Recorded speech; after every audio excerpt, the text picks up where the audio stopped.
আসসালামু আলাইকুম রহমতুল্লাহি ওয়া বারাকাতুহু। কেমন আছেন সবাই? আশা করি সবাই ভালো আছেন, সুস্থ আছেন। আবারও চলে আসলাম আপনাদের সামনে কিছু টপিক নিয়ে। প্রথম টপিক, সেটা হলো সংস্কার।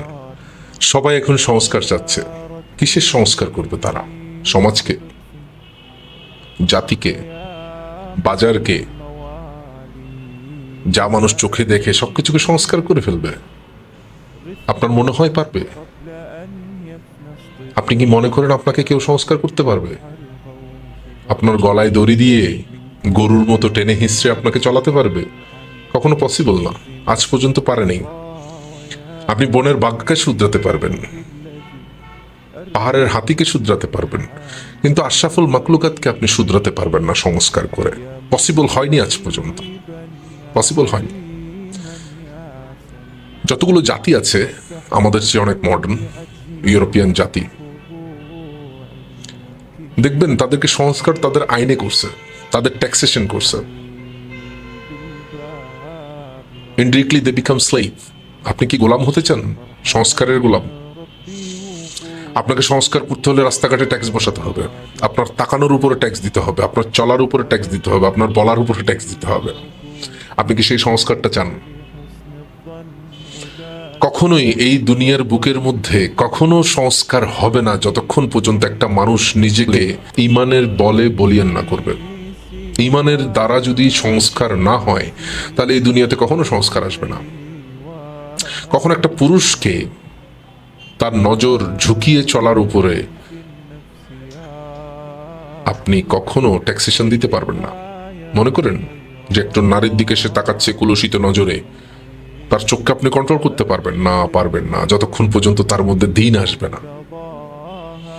বাজারের মধ্যে একজন মানুষ সে কিনা চাচ্ছে যে তার ভেজাল মিশ্রিত পণ্যের মধ্যে সে ভালো কিছু রেখে খারাপ দ্বারা সেটাকে কি করবে? বেচে দিবে, তার খারাপটাই বেচে দিবে সে। আপনি কি মনে করেন সেটার দ্বারা সংস্কার হবে?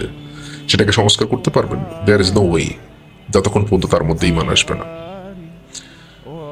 একটা মানুষের মধ্যে যখন ইমানের ঘাটতি হয়ে যায় তখন সেখানে কখনোই পসিবল না যে তাকে আপনি কোনো না কোনোভাবে সংস্কার করবেন। কখনো পসিবল না, আজ পর্যন্ত পসিবল হয়নি। রাসূলুল্লাহ সাল্লাল্লাহু আলাইহি ওয়াসাল্লাম দুনিয়ার বুকের মধ্যে আসছেন, উনি কিভাবে সংস্কার করছেন, মানুষকে কিভাবে সংস্কার করছেন আপনি মনে করেন? আজকে আমরা গণতান্ত্রিক উপায়ে সংস্কার চিন্তা করি, কমিউনিস্ট উপায়ে সংস্কার চিন্তা করি, বিভিন্ন উপায় চিন্তা করি, কিন্তু আল্লাহ যে মানুষ বানাইছে, আল্লাহ যে সমাজ বানাইছে, আল্লাহ যে দেশ বানাইছে, আল্লাহ যে পৃথিবী বানাইছে, তার আইনে আমরা চেষ্টা করি না যে কখনো সংস্কার করব। কেমনে পারবো? আমাদের মধ্যে তো ইসলামোফোবিয়া আছে। আপনি চিন্তা করে দেখেন, 10 জন মানুষের সামনে একজন ধর্ষককে পাথরাঘাত করে মেরে ফেলা হলো, আর 10 জন ধর্ষক কখনো চিন্তা করবে না যে সে ধর্ষণ করবে। প্রতি শুক্রবার মসজিদের বারান্দার মধ্যে বসে বসে যারা চুরি করছে ওদের হাতকে কেটে দেওয়া হলো, তখন কি আপনি মনে করবেন যে আর কখনো কোনো চোরে চুরি করার সাহস করবে? একজন হত্যাকারী সে হত্যা করছে, প্রতিদিন জুমার নামাজের পর বাইতুল মুকাররমের সামনে সেখানে একটা কাঠের গুঁড়ি বসাইয়া সেখানে তার মাথা থেকে ধর থেকে তার মাথাকে আলাদা করে দেওয়া হলো। আপনি কি মনে করেন যে আর কখনো কেউ হত্যা করার ভয় করবে, হত্যা করার চেষ্টা করবে? কখনো করবে না। এগুলো তো খুব রুট কথাবার্তা, মৌলবাদী কথাবার্তা। ভুক্তভোগী হচ্ছে সবাই, এখন ভুক্তভোগী হচ্ছে, ভুক্তভোগী হচ্ছে। যতক্ষণ পর্যন্ত আল্লাহর জমিনের মধ্যে আল্লাহর আইন চলবে না ততক্ষণ পর্যন্ত এই জমিনে শান্তি আসবে না। অনেক জাতি আসছে গেছে, আপনি দেখেন, আমি আপনাদেরকে আঙ্গুল দিয়ে দেখানোর কোনো দরকার নাই। কৌমে আদ, কৌমে সামুদ, কৌমে লুত, বিভিন্ন জাতি আসছে গেছে, ওরা কেউ টিকতে পারে নাই। ওরা আপনার আমার চেয়ে অনেক বেশি মডার্ন ছিল, ওনারা আপনার চেয়ে আমার আপনার চেয়ে অনেক বেশি শক্তিশালী ছিল, কিন্তু ওদেরকে কেউ বাঁচাতে পারে নাই। আল্লাহ ওদেরকে বাঁচতে দেয় নাই, ধ্বংস করে দিছে সবগুলো। এখন কাফের মুশরিকরা যে ফিতনাগুলো করতেছে সেগুলো আমাকে আপনাকে তাদের মতো জীবন যাপনে অভ্যস্ত করায় ফেলতেছে, যাদেরকে ধ্বংস করে দেওয়া হয়েছিল। আমরা আজকে তাদের তরিকাকে আপন করে নিয়েছি। এটাই আমাদের সমস্যা, যে আমরা আমাদের আল্লাহকে ভুলে গেছি। এটা আমাদের সমস্যা। ওই জন্য ভাই, দোস্ত, বুজুর্গ, একটা জিনিস আপনাদের সাথে শেয়ার করি, সেটা হচ্ছে যতক্ষণ পর্যন্ত আমার মধ্যে দিন আসবে না ততক্ষণ পর্যন্ত আমার উপরে সংস্কার চলবে না। এই সোসাইটিতে কেউ কখনো যতই সংস্কারের বাণী সে আওরাক, সে কখনো পারবে না, সংস্কার করা পসিবল না।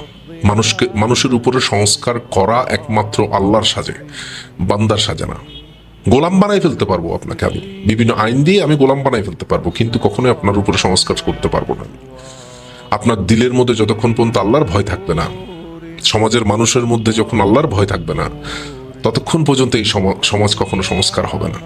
যে যত কিছুই বলুক না কেন, আপনি এয়ারপোর্টের মধ্যে যারা যেসব পুলিশ অফিসাররা আছে, হ্যাঁ, ওদেরকে আপনি সংস্কার করতে পারবেন? গোল্ডের চালান থেকে বাঁচাতে পারবেন? ওরা কি ঘুষ খাবে না? কখনো পসিবল না। বাজারের মধ্যে যে ভেজাল মিশ্রণ করতেছে, বাজারের যে দাম ওঠানামা করাচ্ছে, তার যদি ইমান না থাকে তাকে কিভাবে সংস্কার করবেন আপনি? আইন দিয়ে? আইন তো বানানো হয়েছে মানুষের যেসব কার্যক্রম আছে সেগুলোকে লিগালাইজ করার জন্য, খারাপ মানুষের কার্যক্রমগুলোকে। আপনি আমি ভুক্তভোগী হব। আমরা দুই কারণে ভুক্তভোগী হই, যে আমরা সৎ কাজের আদেশ এবং অসৎ কাজের নিষেধ বন্ধ করে দিছি, এটার জন্য ভুক্তভোগী হই। আর যখন আমরা আল্লাহর আইনকে মেনে নিই না, তখন আমরা ভুক্তভোগী হই। এটাই আমাদের প্রবলেম।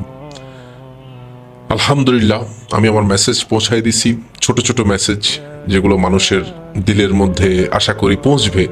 আমি কি বুঝাতে চাই, সমাধান আসলে আমি দিতে গেলে তাহলে সবাই আমার পিছনে পড়ে যাবে যে এই সমাধান তোমাকে এখন দিতে হবে। আর আমার সমাধান কখনো এটা আমার সমাধান না, সেটা আল্লাহর বানানো সমাধান। আল্লাহ প্রশ্ন তুলে এবং আল্লাহ উত্তর দেয়। আল্লাহ প্রশ্ন তুলে এবং আল্লাহ উত্তর দেয়। মান রব্বুকা, তোমার রবকে ছিল? উত্তর আল্লাহ দিছে, পুরো জিন্দিগি আমার গোলামি করো, আমি তোমার রব। ওমা দিনুকা, তোমার দিন কি ছিল? আল্লাহ প্রশ্নপত্র ফাঁস করে দিছে এবং বলতেছে যে পুরো জিন্দিগি তুমি দিন ইসলামের উপরে চলো। আল্লাহ উত্তর দিয়ে দিচ্ছে, মান হাজার রসুল, এইটা কে, এই লোকটা কে? তাকে দেখানো হবে এবং আমরা তাকে দেখতে চাচ্ছি না। এখন উত্তর অলরেডি আছে যে এই একমাত্র ব্যক্তি, লা ইলাহা ইল্লাল্লাহ মুহাম্মাদুর রাসূলুল্লাহ, আল্লাহ এক এবং হযরত মুহাম্মদ সাল্লাল্লাহু আলাইহি ওয়াসাল্লাম আল্লাহর প্রেরিত রাসূল। ওর জীবনের মধ্যেই শান্তি আর কামিয়াবি, আল্লাহর হুকুম মানা, নবীর তরিকায় চলা, দুনিয়াতে শান্তি, আখিরাতে শান্তি। উত্তর আছে, কিন্তু আমরা ওগুলো পড়তে চাই না। সমস্যা, আমরা অনেক মডার্ন এখন, আমরা চেষ্টা করি না এগুলো বুঝতে। এটাই হচ্ছে সমাধান, যে যখন আমি দিনের উপরে চলবো তখন আমার সংস্কার এমনিতেই হয়ে যাবে। পিঁপড়াকে কখনো তার গর্ত থেকে বের হয়ে আরেক গর্ততে যাওয়ার জন্য যে সারিবদ্ধভাবে চলে, তাকে কোন আইনে তাকে সারিবদ্ধভাবে চালায়? কোন ধর্মে? হ্যাঁ, তাকে কেউ শিখায়? সাপকে ছোবল মারার জন্য কারোর থেকে দেখতে হয়? কোনো ইউনিভার্সিটি যেতে হয় না। হাঁসকে কখনো সাঁতরানোর জন্য কখনো কোনো সুইমিং স্কুলে যেতে হয় না। মৌমাছিকে মধু সংগ্রহ করার জন্য এটা কি কোনো স্কুলে ইউনিভার্সিটিতে পড়ে সে? না। ওরা শিক্ষিত পয়দা হয়, কিন্তু আমরা অশিক্ষিত পয়দা হই। আমরা অশিক্ষিত পয়দা হই। আমাদের মুখটাকে মায়ের স্তন পর্যন্ত ধরে নিতে হয়, তারপর আমরা জানি যে মায়ের স্তন ওখানে। আল্লাহু আকবার। তারপর 10টা বছর পরিবার আমাকে হাঁটা শিখায়, চলা শিখায়, খাওয়া শিখায়। তারপর আরো 20টা বছর আমাকে স্কুলে যেতে হয়, ইউনিভার্সিটিতে যেতে হয় নিজেকে শিক্ষিত করার জন্য। কিন্তু আজকে দেখেন, এই শিক্ষিত সমাজটাই এই পুরো সমাজকে বরবাদ করে দিল। কেননা সে দুনিয়াবি শিক্ষায় শিক্ষিত, আসমানি শিক্ষায় না। আসমানি শিক্ষা কখনো মানুষকে খারাপ হতে শিখায় না। আসমানের উপরে এবং জমিনের উপরে যে শিক্ষা চলে, সে শিক্ষা যখন আমার মধ্যে আসবে, তখন আমি আসমানের নিচে এবং জমিনের উপরে রাসূলুল্লাহ সাল্লাল্লাহু আলাইহি ওয়াসাল্লামের তরিকায় চলবো। যে দুনিয়াতে প্রত্যেকটা কিছুর এক্সপায়ার ডেট থাকে, এক্সপায়ার হয়। আপনি বাজার থেকে একটা তরকারি নিয়েছেন, এটা 2 দিন পর ফরমালিন দিলে মেবি 1 সপ্তাহ থাকবে, কিন্তু 2 দিন পর নষ্ট হয়ে যাবে। ফ্রিজে না রাখলে আরো তাড়াতাড়ি নষ্ট হয়ে যাবে। আপনি একটা সুন্দর একটা ডেকোরেশন করার জন্য কিছু কিনলেন, সেটারও একটা স্থায়িত্ব আছে, শেষ হয়ে যায়।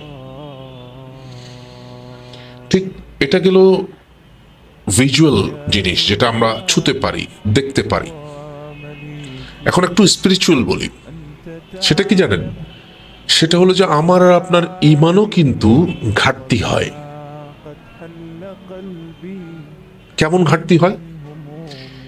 আপনি ফজরের নামাজটা জামাতে পড়লেন, আপনার ঈমানের লেভেল থাকলো একটা। ফজর থেকে জোহরে যেতে যেতে আপনার ইমানটা ডিক্রিজ করতে পারে। আপনি ফজরের নামাজ পড়ে মসজিদে থেকে বের হয়ে বাসা পর্যন্ত আসলেন, ঠাক করে দেখলেন 100 টাকার একটা বান্ডিল পড়ে রইল রাস্তায়। আপনার ইমান কি বলে তখন? আপনার ইমান তখন কি বলে? যে নিয়ে বাসায় চলে যাই। এরকম অনেক মানুষই আছে। তাহলে ফজরের নামাজ পড়ার ইমান তার আছে, কিন্তু লোভ সামলানোর ইমান তার নাই। অফিস গেলেন, অফিসে বসে খুব ভাবে আপনাকে হেনস্থ করলো সবার সামনে, তখন আপনি 10টা কথা শুনাই দিলেন ওনাকে। আপনি বসকে শোনাতে পারলেন না, ওয়াইফে কল দিল, ওয়াইফকে শুনাই দিলেন। তাহলে আপনি ফজরের নামাজ পড়ারও ইমান আছে, রাস্তার উপরে 100 টাকার বান্ডিল দেখে না ধরারও ইমান আছে, কিন্তু রাগ সামলানোর ইমান নাই। বসলেন, ক্লায়েন্ট আসলো, সরকারি চাকরিজীবী আপনি, বলছে স্যার এই কাজটা একটু করে দেন, আন্ডার টেবিল মানে 50,000 নেন। এখন আপনি দ্বিধাদ্বন্দ্বের মধ্যে পড়ে গেছেন, আমার তো বিবি সাহেবা এটা নিয়ে যেতে বলছে, বাচ্চার স্কুল ফিজ আছে, এই আছে সেই আছে, অনেক কিছু। কি করলেন তারপর? আপনি ফজরের নামাজটা জামাতে পড়লেন, রাস্তার মধ্যে 100 টাকার বান্ডিল আপনি না দেখে ধরলেন না। তারপর আপনার অফিসের মধ্যে বস অনেক কথা বলল, চুপ থাকলেন, কিন্তু ওই 550,000 টাকার বান্ডিলটা পকেটে ঢুকাই ফেললেন। তাহলে ওই সবকিছুর ইমান ছিল, আপনার ওই লোভ সামলানোর ইমানটা নাই। এটা হতেই পারে, এটা হতেই পারে।